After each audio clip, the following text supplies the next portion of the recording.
आज अजमेर में क्रांति सेना के नेतृत्व में ई रिक्शा चालकों ने जिला कलेक्ट्रेट पहुंचकर विरोध प्रदर्शन किया। ई रिक्शा चालकों ने मांग की है कि उन्हें स्थायी स्टैंड दिया जाए और साथ ही ट्रैफिक पुलिस द्वारा काटे जा रहे चालान में राहत देने की मांग की है। ई रिक्शा चालकों का आरोप है कि ऑनलाइन चालान से विसंगतियां हैं, जिसे दूर किया जाए।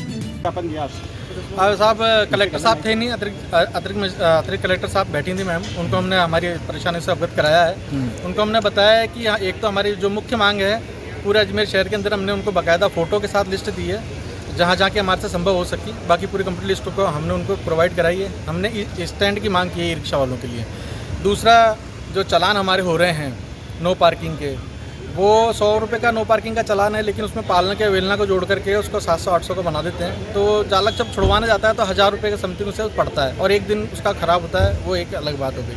और एक ऑनलाइन जो नो पार्किंग का चालान ये भेज रहे हैं उसके अंदर सिर्फ गाड़ी की नंबर प्लेट आ रही है। हमारी मांग ये है कि ये पूरी गाड़ी का एक फ़ोटो हमारे को भेज दें, जिससे चालक जो है वो नो पार्किंग का चालान भरने के लिए मना नहीं कर रहे हैं, लेकिन पूरी गाड़ी की फ़ोटो है कि ये नो पार्किंग में खड़ी है। तो एक व्यवस्था के लिए हमने साहब से बात करी और पूरे अजमेर शहर के अंदर हमने मांग इसलिए करी है क्योंकि ऑटो वाले, ये अपने बस वाले और जो रूट पर टेम्पो चलने वाले हैं, ये भी इनको सवारी नहीं उठाने देते हैं। रूट पे अगर कोई टेम्पो आ रहा है और कोई सवारी ई रिक्शा को हाथ देती है बैठने के लिए, तो रूट का टेम्पो भी रोक करके इनसे बदतमीजी करता।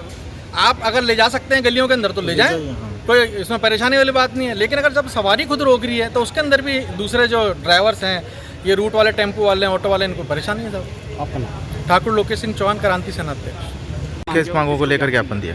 सर, हमने कलेक्टर साहब को जो ज्ञापन दिया है उसमें हमारी मेन जो मुद्दा है वो ये है कि ऑटो स्टैंड है, बस स्टैंड है, लेकिन ई रिक्शे वाले का कोई स्टैंड नहीं है और इस वजह से यातायात व्यवस्था डगमगा रखी है।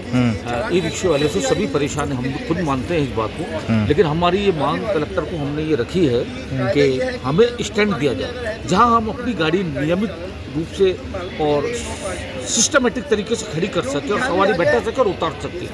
दूसरी बात ये कि पुलिस जो है हम लोगों का चालान बनाती है नो पार्किंग का सपोज है, लेकिन उसमें आपको फोटो जो आप भेजोगे उसमें ये तो खड़ा होना, ये तो सिद्ध होना चाहिए कि गाड़ी वास्तव में नो पार्क है। ठीक है। गाड़ी बिल्कुल सिस्टमेटिक रोड के साइड में खड़ी है तो भी आप नंबर प्लेट की फोटो खींच के चालान भेज देते हो और नो पार्किंग का बना देते हो और पुलिस के साथ हम हाथाजोड़ी कर रहे हैं, लेकिन पुलिस फिर भी कहती है आदेश की अवहेलना।